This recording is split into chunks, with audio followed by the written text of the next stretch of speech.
Savez-vous c'est quoi la différence entre lent et lentement? Entre bon et bien, mauvais et mal, gentil et gentiment? Eh bien, c'est ce qu'on va voir ensemble dans cette vidéo. Les adjectifs et les adverbes. Comment les reconnaître, comment les distinguer et surtout, comment les utiliser. Suivez ce cours jusqu'à sa fin et vous allez tout comprendre.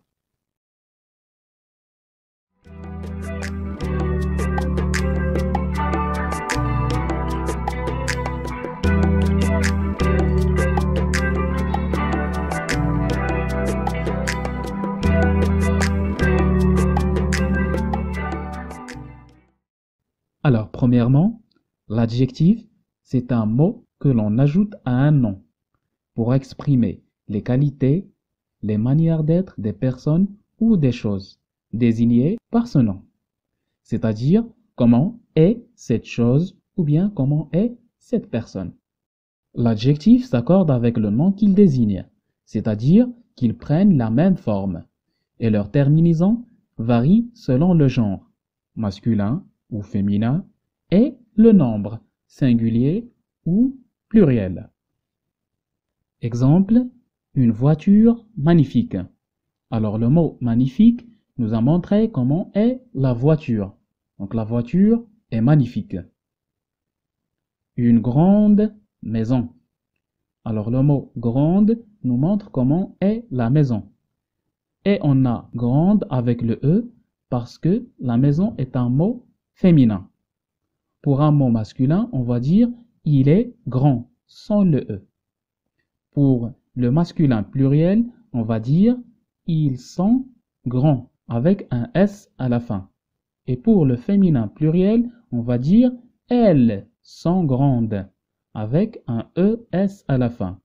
Et c'est ce qu'on appelle l'accord en genre et en nombre. On distingue trois types d'adjectifs qualificatifs, adjectif apposé, adjectif attribut et l'adjectif épithète.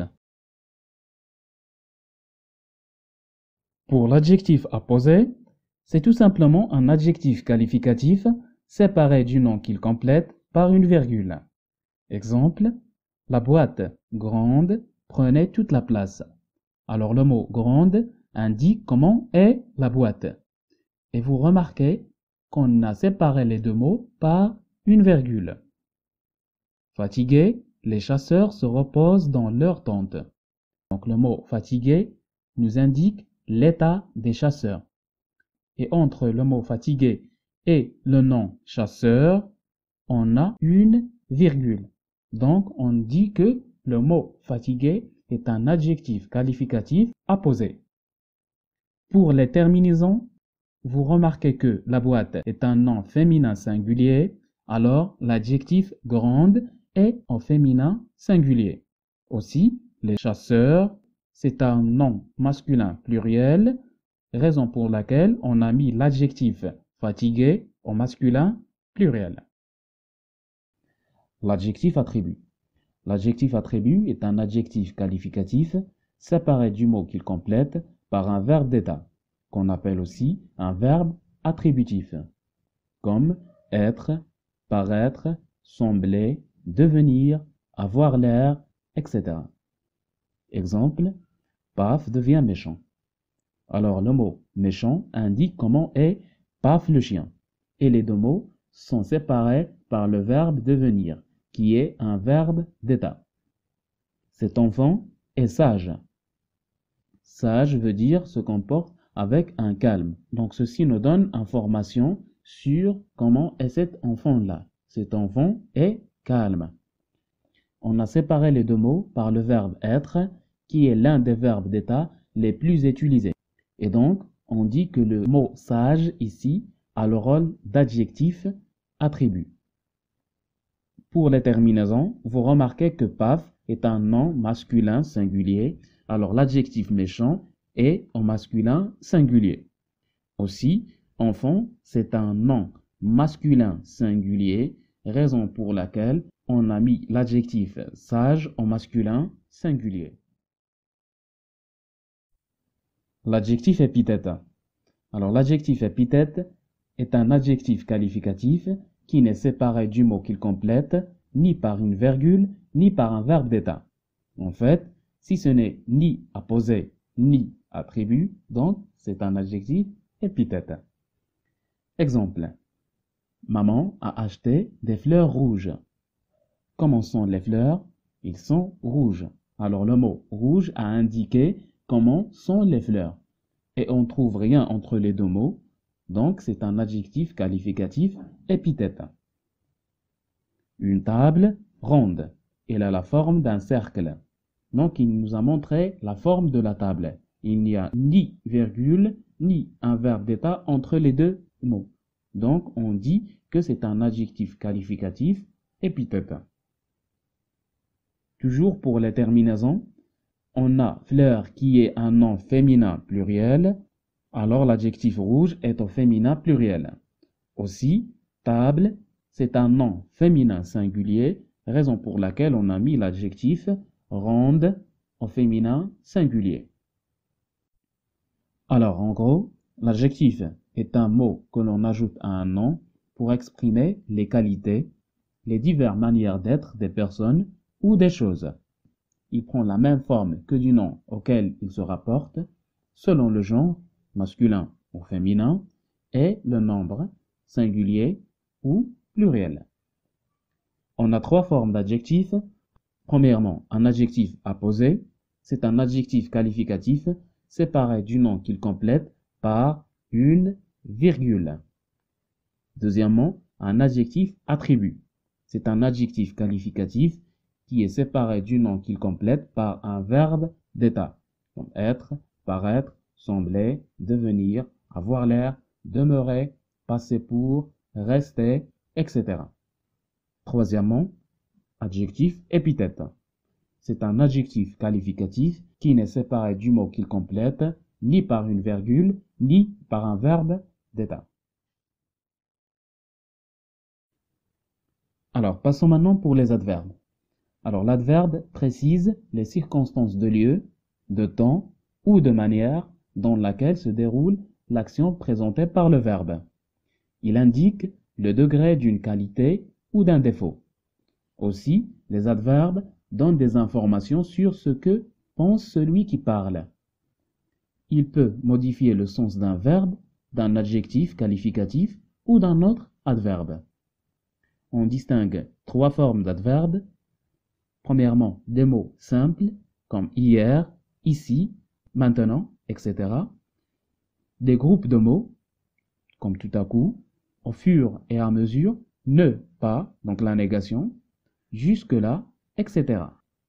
Troisièmement, des mots qui se terminent par ment, comme lentement, doucement, rapidement, etc. Bien, alors comment peut-on former un adverbe? Alors, pour les adverbes, on les forme à partir des adjectifs en fonction des terminaisons de ces derniers. La plupart des adverbes terminés par ment se forment en ajoutant le suffixe ment, ment, au féminin de l'adjectif. L'exemple, courageuse, courageusement, clair, clairement, rapide, rapidement. À exception, joli, qui devient joliment, vrai, devient vraiment. Alors, pour les deux mots joli et vrai, vous remarquez qu'on a éliminé le E avant d'ajouter le suffixe ment. Pour les adjectifs terminés par en, ent, ils forment leurs adverbes en ement, E2MENT. Exemple, prudent devient prudemment, impatient, impatiemment. Par exception, lent devient lentement, avec un seul M. Les adjectifs terminés par en, ant, forment leurs adverbes en amant, A2MENT.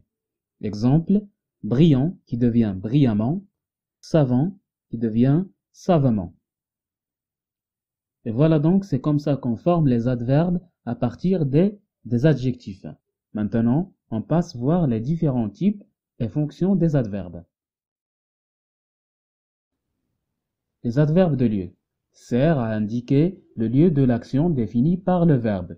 Exemple, ailleurs, autour, avant, dedans, dehors, derrière, dessous, dessus, devant, ici, là, loin, partout, près.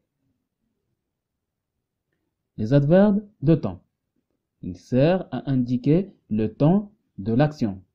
Exemple, alors, après, après-demain, aujourd'hui, aussitôt, avant, avant-hier, bientôt, déjà, demain, depuis, encore, enfin, ensuite, hier, jamais, longtemps, maintenant, parfois, puis, quelquefois, soudain, souvent, tard, tôt, aujourd'hui.